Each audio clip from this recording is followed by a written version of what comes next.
Hey folks, Dave Paulides, Canine Missing Project, a copyrighted edition for our video channel, and welcome. This is a missing persons only video, so thanks for being here, and hopefully if you're interested in missing people under unusual circumstances that fit the 411 profile, get ready. For you people new here, my name's Dave Paulides. I'm an author of 11 books on missing people. They all start with the title Missing 411. I've done 2 documentaries, Missing 411 and Missing 411 The Hunted. You can find them both on Amazon. And I think they're still on Hulu, I'm not sure.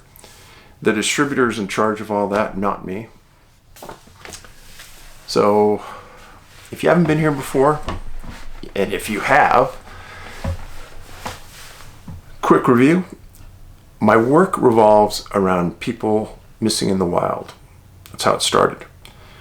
And it started on a national park. Now, after looking at thousands of cases, I developed a series of profile points that I call.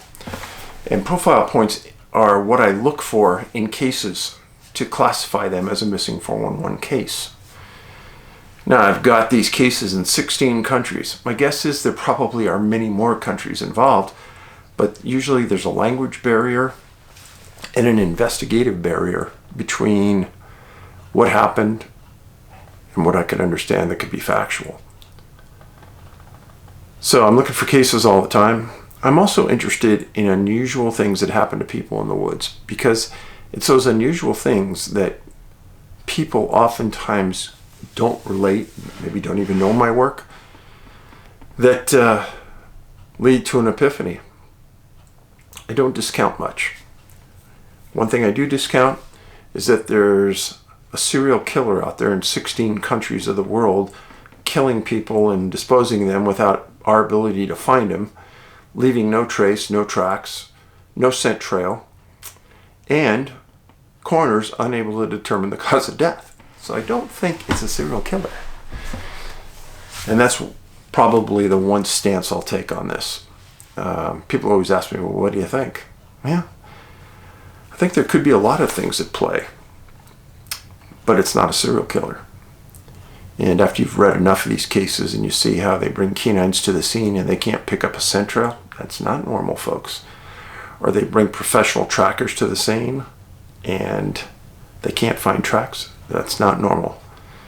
In fact, one of the cases I'm going to talk to you today, professional trackers, special forces guys came to the scene and tried to track and couldn't. So I got a series of letters for you today, and these are pretty good. And here we go. Dave, I listened to the beginning of your video entitled Cases from Pennsylvania, Nova Scotia, and Wisconsin, and wanted to try and help your pain. As a parent myself, I cannot imagine the immense sadness in the loss of one's child or the constant questioning of why mine. Without answers, I don't know why it was your son's time in that manner, but it saved me. I began listening to your videos and watching the Missing 411 movies because I feel I am open-minded and always hoping I will stumble upon a good mystery in real life. Actually, though, I probably kept watching because I needed something to think about besides my poor self-esteem and my annoyance with myself and my suicidal thoughts. One evening I sat in the tack room of our barn with a very sharp hoof knife in my hand, crying as I talked myself out of committing suicide.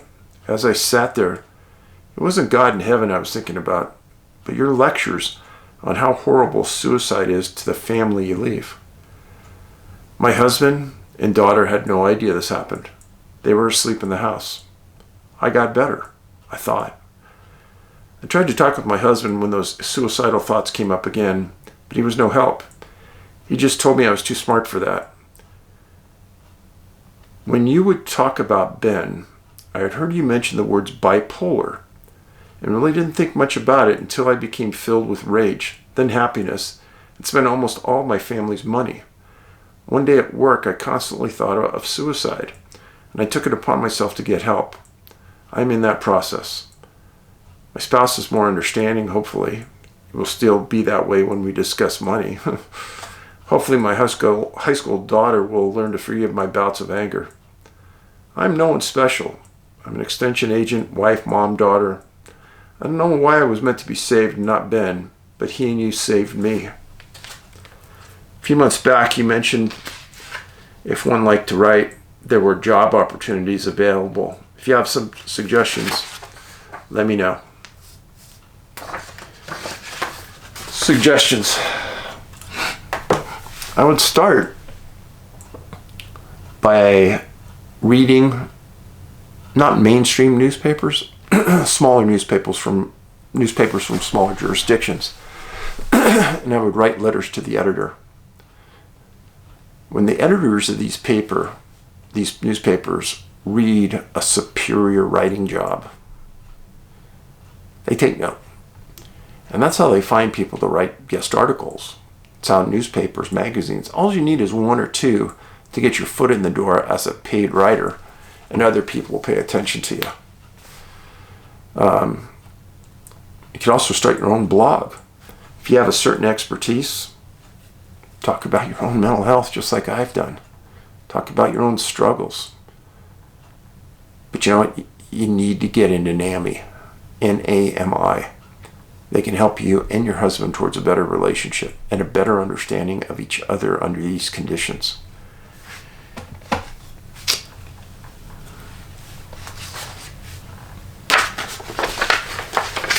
Next one. Dear Dave, I'm living near Rotterdam in a town called Kapel Adu Issel, Holland.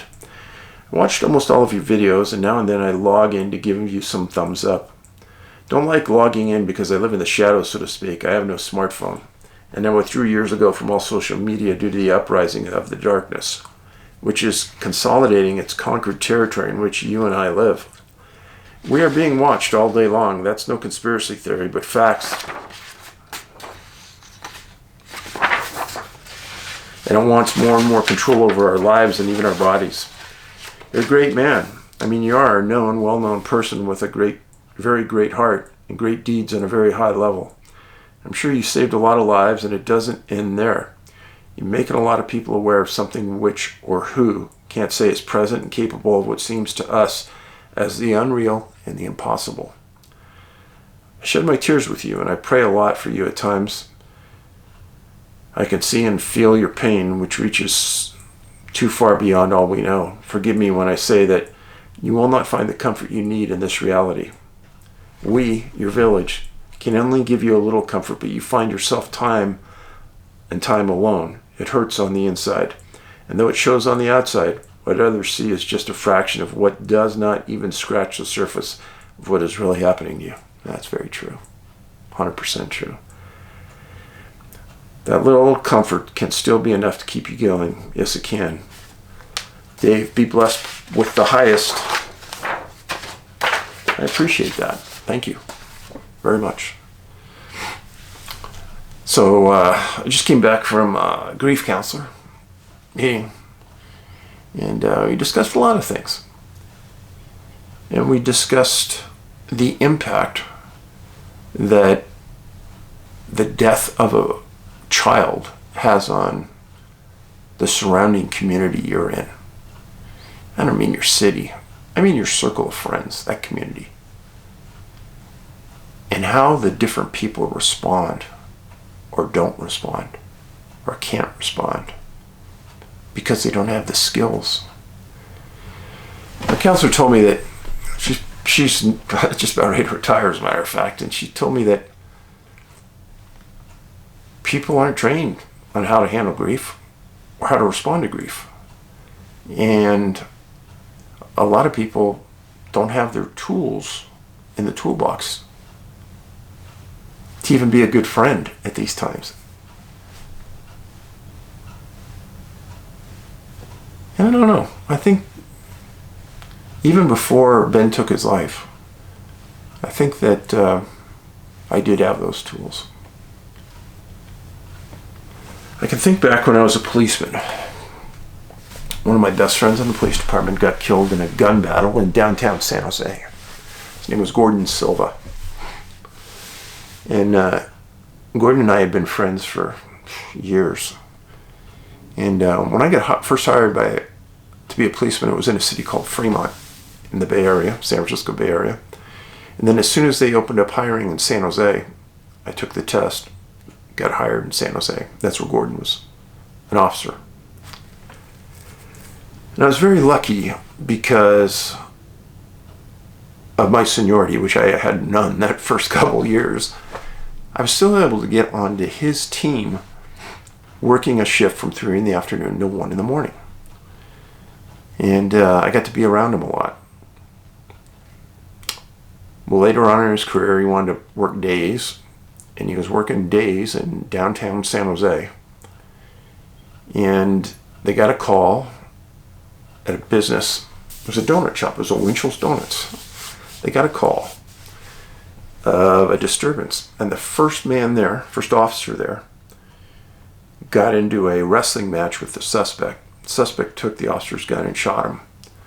Gordon was number 2 on the scene. He sees what's happening. Another officer pulls up. The suspect runs in between Gordon and another officer. This officer over here, Gordon over here, suspect in the middle. This officer over here shot a shotgun. And Gordon was hiding behind his police car, and one pellet from a double-aught buck ricocheted under the car, came up under the other side of the car, came up under Gordon's belt, and severed a main artery in his spine, and he was taken to the hospital. A couple of doctors just worked on him for hours, kept coming out and talking to us. And they thought that they were going to save him. And I'll never forget one of the doctor's names. This was decades ago now. The doctor's name was Gutman. He was working on Gordon's gut. His name was Gutman. And all the nurses in there said, if anybody can save him, he can. And the nurses came out and said Gutman just told the operating room to turn the temperature in that operating room up to 95 degrees because they were trying to keep his body temperature high. That's really sacrificing. Gordon didn't live. As it turned out, in this case, the suspect that shot and killed Gene Simpson, the first officer at the scene, was the son of another policeman in another city. Horrible. And then the officer that shot at the suspect and ended up hitting Gordon, I prayed for that guy a lot. Because he was a good officer too. The point of the story is that policemen historically keep their ideas, their opinions, their emotions to themselves. Gordon's funeral and Gene Simpson's funeral was one of the biggest I've ever seen in my life. And I was asked to talk on behalf of the police department for Gordon and his family. His family came from Hawaii. That's where he was from. And I remember going up on stage.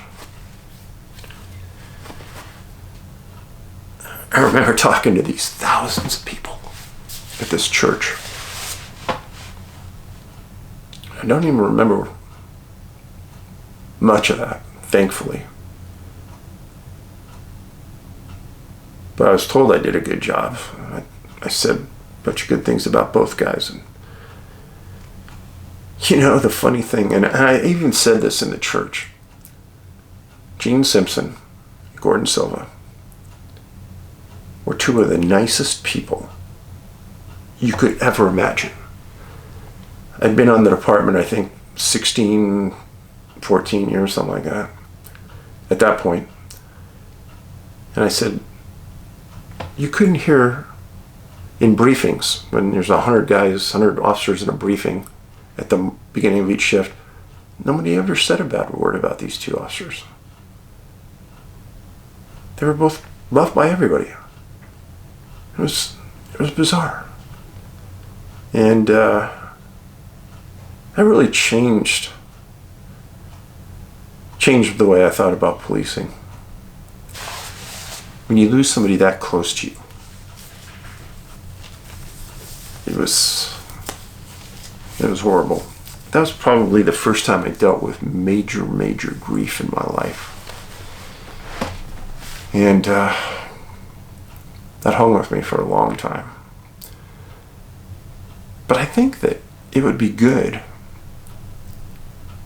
if we had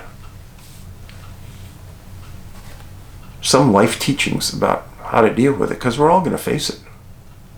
Whether it's a mom, dad, brother, sister, uncle, aunt, you're going to deal with it. It's not easy. Okay, next letter. Hey Dave, longtime critical thinker, recent villager. Welcome aboard. At the time of the following incident, my partner April and I lived together in Hollywood, California for 7 years. We shared a 1920s Spanish bungalow at the edge of Los Feliz at the base of Griffith Park. This area between 2010 and 18 became for us a kind of hotbed for peculiar activity. Way back in 2010, we were cigarette smokers, and at around 9 p.m. on May 20th, where we were both puffing away stupidly cool on our back stoop, we spied a small orb in our airspace several hundred yards to the east, where it hung out in the night sky for roughly 15 seconds, just shimmering at us like a motorcycle headlight caught in your rearview mirror. It appeared formless and unstable as it silently worked through powering up phase, apparently, enlarging to the size of a healthy half moon, and then silently zooming off across the sky, reducing to a shiny bright speck that remained visible as it slid past a backdrop of stationary stars. The little diode just kept on keeping on until it arched over the horizon of an apartment building and out of view. My girlfriend was excited but a little confused by what she just saw. I harbored an interest in crypto, you name it, and reflected on that event and shared it with my loved ones as a calming personal confirmation that this world is endlessly complex and we humans are mostly not the apex of possibilities. Glowing, flying orb thingies became almost commonplace, appearing more often around our neighborhood than street parking spots. When you parked your car, you didn't move until street cleaning day. LA is weird, but you know this? So we often opted to book it by shoe to the grocery store if we needed something. Just a brisk 15-minute jaunt due west on Franklin. On this May late afternoon in 2014, I made a routine trip solo, 2 blocks into the walk at the intersection of Garfield and Franklin. I scanned the sun-setting skyscape and out past the power lines, way past a wall of junipers. Somewhere over the vicinity, like super strange Lake Hollywood there, floating against an orange and pink backdrop appeared a large, flat, dark object moving in an unusual fashion. I locked onto it, pace slowed to a near stop, and I felt compelled to engage my iPhone to record the subject. A plane, a blimp, a bird, a drone, not a chance. I was patient and tried hard to make it out. Years earlier, I had a friend that was steeped in ufology, and he encouraged telepathic communication with the vehicles that we might see. As I recall this memory, I had stopped recording, advanced a few yards, and began recording once more, thinking, what the hell, come on over here, whatever you are. I was again patient, and lo and behold, here it comes, very, very slowly, but this way nonetheless, being right at me with some kind of purpose. Almost immediately, superstition set in, and I thought, oh man, John, what did you do? I stopped recording and advanced another 20 yards, and the subject too followed course. As it drew nearer and closer, and almost overhead, I could see that it slowly inverted between a forward-facing slight 160-degree boomerang to a backwards one. It looked like a giant broken tree branch broken off and floated up and hovered out there for all to see. The core was dark, solid in appearance, but its perimeter was irregular and organic, iridescent. At this point, it's directly overhead, and my comfort level decreased significantly. Yeah, be careful what you wish for. With my head bent back and my iPhone name nearly straight up, I felt a deep freak-out brewing inside, which I might add is not part of my general constitution. I kept looking up. Traffic passed by underneath. Birds flew in and out of view, chirping. Was it possible that not one other single person in all this busy, noisy, blogging city witnessed this?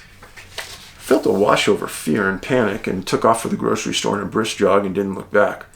I was genuinely and thoroughly spooked and found it difficult once I got there to remember what the heck I needed from the store in the first place. Now, Dave, I know you hate videos, but you can see everything described above for yourself. With your own discerning eyes, the 4-minute clip was stabilized and the contrast slightly for clarity's sake. I've kept this footage close at my chest because of, fakes are all a bunch of humdingers these days. And yeah, this was my experience, not theirs. I'm 42 years old, stay-at-home dad, trying this damnedest to navigate a beautiful and smart and funny 4-year-old son through this world. Thank you immeasurably for your wisdom and integrity. What I'll do is I'll post this video link under the description of this video. Thanks for it. Next one, Dave. I'm writing to you about an incident that happened to my dad when he was about 10 or 12 years old. He remembers that age because he says he was old enough to chop wood. He's now 83. He's a very truthful person who does not look or act 83. Same as me. I don't look and act 83. Smart, open-minded man who worked for 30 years and retired from a plant in Louisville. If I have questions about anything, he's the one I go to and answers. Thank God you have somebody to do that with. He was raised in Edmonson County, Kentucky, on land owned by his family, the youngest of 6. The place was back off the main road in the woods. My dad's family during this time didn't travel, have a television, or run to the nearest town every day. They worked, went to church, and visited friends. Dad was at home chopping wood all day, he said, and he noticed something unusual floating in the air all that day. He described them as long metallic things floating in the sky about an inch in diameter and would go one way and another like you tie a string on a horsefly and they fly in different directions. In the evening about dusk, he looked off in the sky and a triangle-shaped object with multicolored lights on it rising straight up from the trees without a sound. I asked if he told anyone. He said no. He was at home alone. My grandfather would have probably told him to shut up, and if he had anything to say, keep it to himself. I understand people would rather not hear about the old stories, but I do because at the time we didn't have all that technology we have today. People did not have the ability to fake evidence. I wondered if you had heard about things floating in the air before an unusual object. Your point is very well taken. You hear about the technology that we have now, and some of it's coming out. But way back then, in the early 1900s, they didn't have any of this technology. So if you saw something in the air like that, it probably wasn't from this world. So, good point. Next letter, Dave. I follow you on YouTube and know about what happened to Ben. My condolences again, and that mental health is something you are very concerned about. I am about mental health for everybody. Villagers, myself, people next door, especially in these turbulent times. I've heard you say that mental health and suicide will be a major player associated with the COVID issue. I couldn't agree more. I read an article today that screams the validity of what you've been talking about and verifies your fears. The article stated that there are 10 million cases of people with mental health issues in the UK right now, and that their healthcare system is totally incapable of handling this devastating crisis. Just thought you would like to know. I'm a retired law enforcement officer and have been to several suicides that I don't care to recall. One was a 15-year-old boy who stuck a shotgun under his chin and pulled the trigger. My partner and I got a call for a welfare check at the home, and because a neighbor heard a gunshot at the residence, when we arrived, we discovered this. His parents were out to dinner and arrived back home shortly after he discovered that. I can't even describe the horror and devastation I saw on their faces. I shall never forget any of the suicides I responded to, but this one was even worse by the fact that his girlfriend took her own life a week later. She was 14. My first wife's mother shot herself in the bathroom while my ex-wife, who was only 12 at the time, was outside the door. She never got over that. My grandfather took his own life in the 50s because he was suffering terribly from cancer. Anyway, I just thought I'd like you to know about the UK issue. In all honesty, suicide affects all of us in one way or the other. some of us more than others. Stay strong and kick that depression to the curb. You're doing more good than you'll ever know, and you are making a difference. Thank you.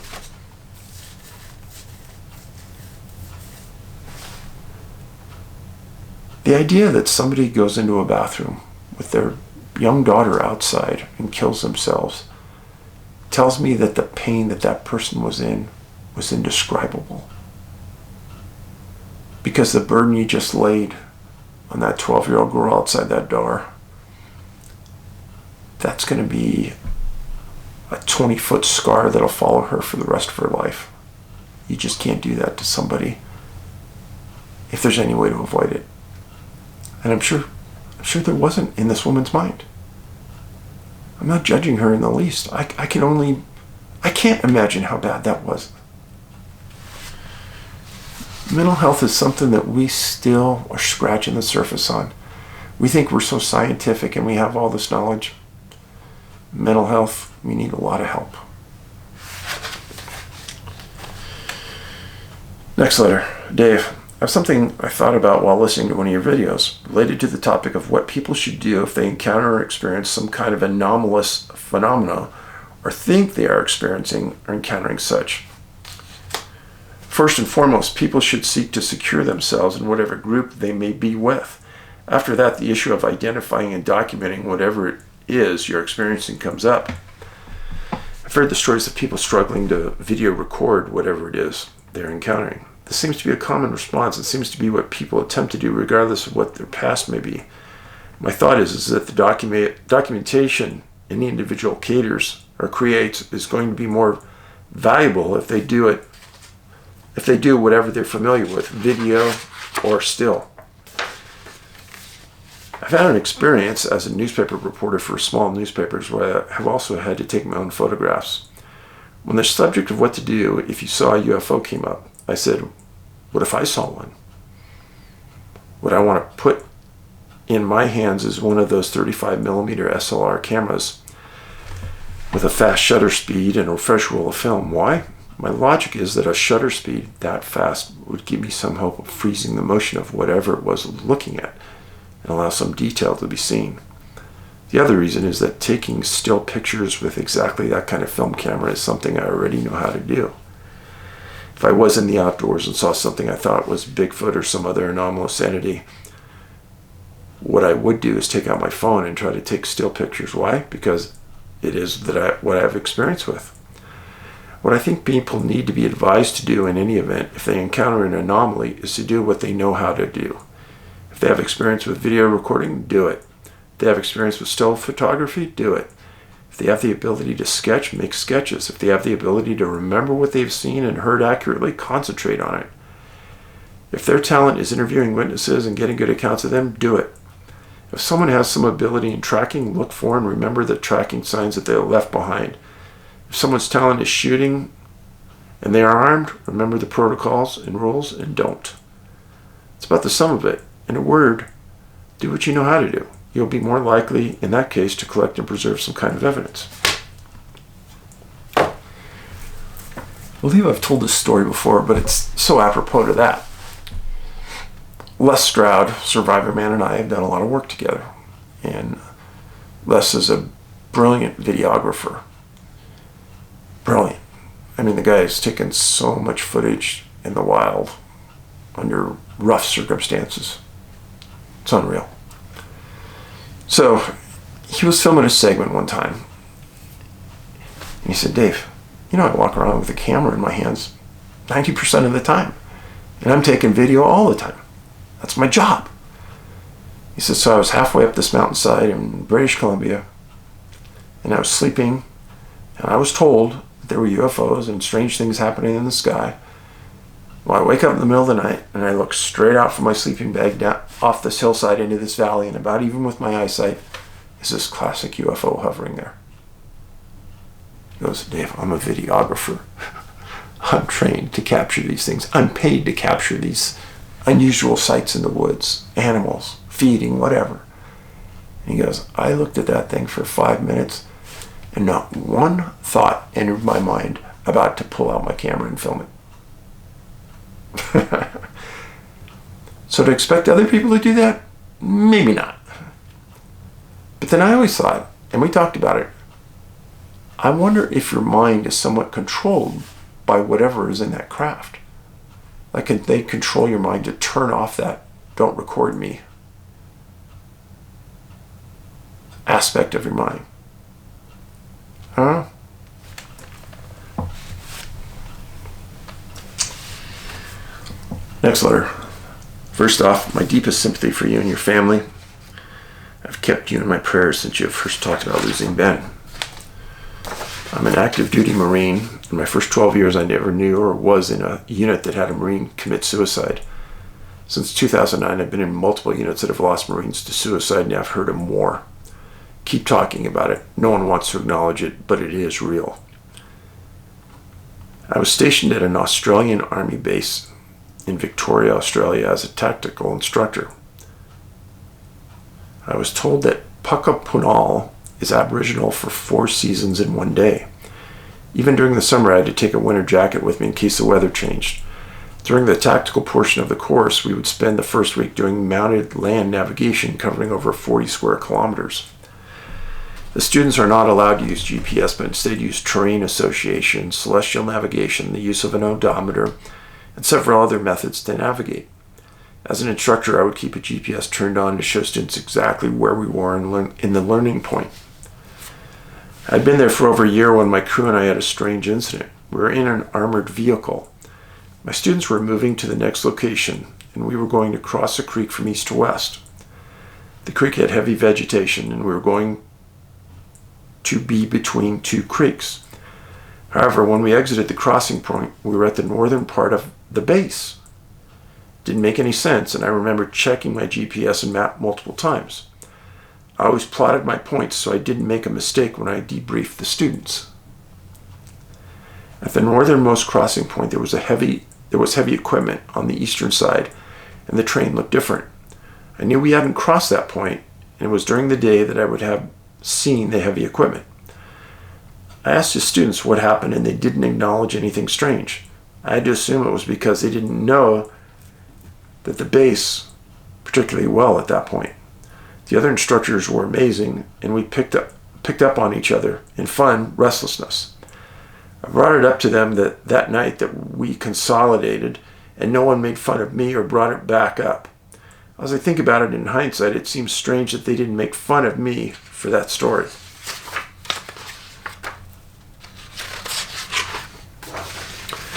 Never forgot about that incident, but when the couple wrote about their ATV teleporting a few weeks ago, I've been thinking about it nonstop.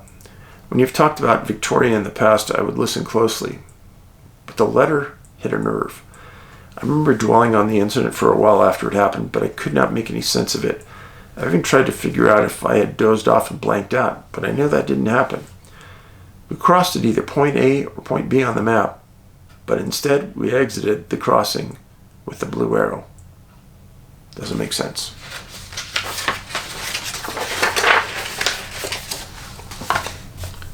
There's a lot in our world that doesn't make sense. Which I suppose is one of the things that's kept me going in the darkest of times. Because there's so much we don't understand. All right, first story. It's a doozy. Young boy, 23 months old, Rudolph Mueller. Missing August 17th, 1909, 1 p.m. in a city called Stellarton. They were about 2 miles from Stellarton at the time. Mrs. Mueller left their home with Rudolph at about 7 a.m., pushing a carriage cart with him in it. They arrived at a location called Mount Williams at about 8 a.m., and they met a friend of hers named Mrs. Corbett. Now, Mrs. Corbett and Mrs. Mueller were getting together to pick blueberries. Berries, you say? For the people that have followed this, they know that's a subgroup in the missing people. A high number of people disappear picking all kinds of berries. Well, at 11 a.m., they decided to take a break. So they come back to Mrs. Corbett's house. And they eat lunch, and they put Rudolph to bed. And then the ladies decide that they're going to go outside and pick some more berries. The door was close to the house. Women were about 200 yards from the home. And they come back, and at about 1 p.m., the door is slightly ajar, and Rudolph's gone. This is in a very rural location, far away from a lot of things. So, Stellarton, right here. Corbett's house is out here in the middle of this wilderness area. This is far, far northeast Canada.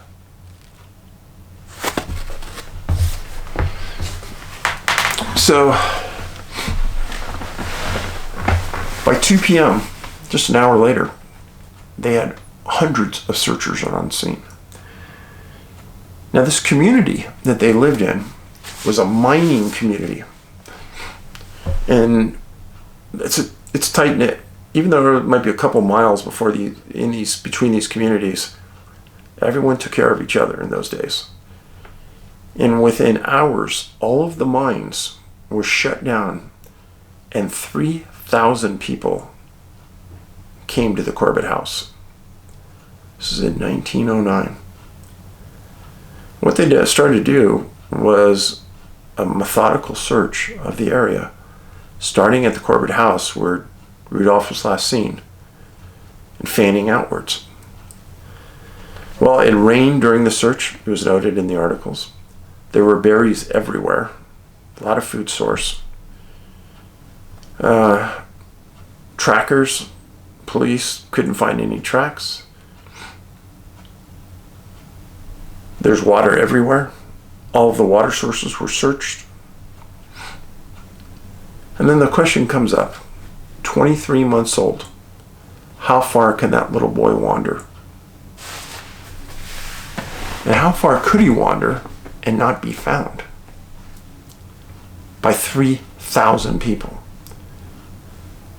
And I did a search for years afterwards, and he was never found. So how can that be? Now, in this area, Churchville, Williams, Eureka, Riverton, New Glasgow, Trenton, Lochbroom, Chance Harbor,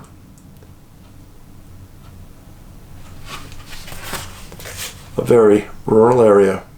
Boy disappears picking berries. I've always stated that berry pickers was one of the subgroups of missing people. It's not normal for a small 23-month-old boy, and I left out a big point. He had a sore foot, the mom said, and she didn't think he could walk far. All right, the next case, even as baffling. Scott Hutchings, 20 years old. Scott, missing July 4th, 1997, 4 to 5 p.m. at Hourglass Lake in Utah. He lived in Lehi, Utah, with his brother and family, and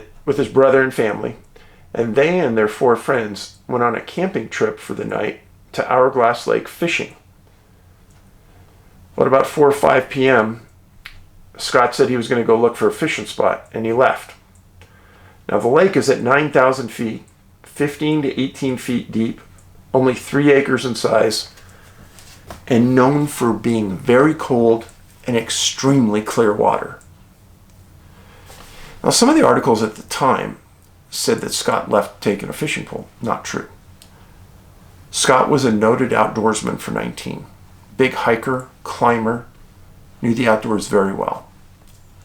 But he was just going to look for a fishing spot, but his brother said he had not taken a fishing pole. 9,000 foot elevation, that's pretty high. And even if you live in Utah, 9,000 feet is very high. They camped 75 feet from the lake. Well, he disappears from 4 to 5. He doesn't come back. So his brothers and friends walk around the lake multiple times, calling for him, thinking he just maybe climbed up to a peak and they were going to go to sleep and wait for him to come back. Well, he didn't come back. The next morning, they contact the Forest Service. The Forest Service, in turn, calls the U.S. Special Forces that are training in the area. They call Rocky Mountain Dogs. The sheriff brings in 18 divers. That first day of the search, July 5th, a dog goes around the lake and hits on the scent of a cap floating just offshore. It was Scott's. It was a bull riding hat that he prized. Well, then 35 U.S. Special Forces arrive that are specially trained to track. They don't pick up any tracks. No other canines picked up any scent. So the ongoing thought is that Scott had to be in the lake. He fell in somehow and bonked his head and drowned. So they bring in 18 divers, and they also bring in a AirMed Life helicopter to search. The helicopter and the plane said that the visibility in the lake was so good that they could see the bottom when they flew over it. The 18 divers that methodically searched the lake said they could see endlessly. It was perfectly clear. Many articles said that. So he disappeared on July 4th. July 19th, 15 days after he disappeared, and 6 days after the search ended, a fisherman was near the edge of the lake and saw something just down from him. Looked like a makeshift raft. Something floating nearby. Fisherman went over to it, found a body. Called the sheriff. Sheriff came out, recovered the body. It was Scott Hutchings. Coroner did an autopsy. Said that Scott died by drowning. Didn't say how long the body had been there. Didn't say how long he'd been dead, which is odd. So how did the divers, the helicopter, and the planes all miss Scott's body? The area had been previously searched dozens and dozens of times. It's a water case. Canines are involved. I find this a very odd thing, very odd case. If the articles hadn't implicitly stated many times how clear the water was, how the divers had commented, how the airplanes and helicopters had commented, I probably wouldn't have given this a lot of thought. There were many comments that the sheriff didn't have an explanation about how they missed that body. Now, if it was just this case, maybe nobody would really think about it. But it wasn't just this case. It was a whole book of cases that I've written, Missing 411, A Sobering Coincidence. Now, where is Hourglass Lake? So it's in Utah. So Salt Lake City right here. Hourglass Lake is in the eastern part from Seattle, or from Salt Lake City, out here in the Wasatch Mountain Range. Number of missing cases out here. Some of the most astounding cases I've ever written about. Yeah. I wish there was an explanation on this one, but it all fits within that profile. And until people start to understand that I don't make this stuff up, but yet each one of these profiles all seem to fit a specific layout. Next case. And I don't think I've ever talked to you about a case from Newfoundland in Canada. Maybe one or two other times I have. William Oberkiser. This is William. William's 65 years old, missing October 9th, 2011. from Buchans, B-U-C-H-A-N-S, Buchans. He was an extremely seasoned and experienced hunter. In 2009, 2 years before this incident happened, William went black bear hunting up in Newfoundland and set a country or provincial world record for a black bear, killing one in huge size. He also hunted moose and bear. He was a retired electrical linesman who lived in Indiana on a lake. Now, October 9th, 2011, he left his home in Indiana, drove up towards Newfoundland, and took an 8-hour ferry ride to get there. Then he drove his truck off, and he was seen by others driving up the road towards the hunting camp that he was going to hunt at. Somewhere along the lines, he took a massively wrong turn. And people said he drove 6 to 9 miles on a road that most ATVs couldn't drive. And they couldn't believe he got his truck into this position, stuck on a stump. Well, a hunter in that area saw the vehicle stranded in this odd position and notified RCMP. Well, William never made it to the hunting camp, and the people had already called to report a missing person, so RCMP knew that he was missing from this location. Now, they found money in the truck and his hearing aids. So he had a disability. William was described as super smart, extremely fit, and absolutely no dementia. He knew the route to that camp inside out and backwards because he'd been to it so many times. Now, they said that he took 2 guns with him when he left the truck, but many other personal items were left inside. So RCMP brought in canines. They couldn't pick up a scent leaving the truck. They brought in military helicopters, and they couldn't find any tracks leaving the scene. 2 separate searches, weeks apart, came up with nothing. Now, this area that he disappeared in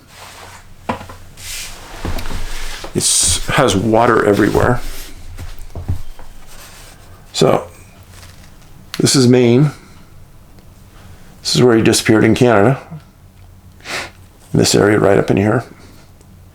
Not that far from the US, but still an area surrounded by water. Person who knew the area. He was a hunter. He vanished, was never found. I'll give you a close-up look of it.